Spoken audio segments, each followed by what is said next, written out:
เป็นตาฮักปานนี่ให้เคอรี่มาส่งได้บ่สั่งซื้อใส่นอยี่ห้ออีหยัง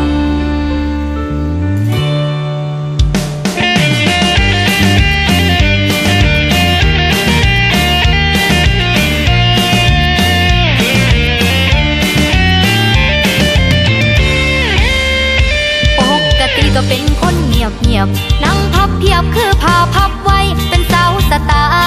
ล์กุลสตรีแต่มือนี้อดใจบ่อยู่ได้มาเห็นผู้บ่าวรูปหล่อคือคักแค่นอติดต่อให้แน่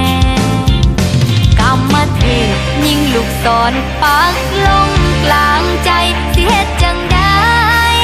ห้ามไว้ก็บ่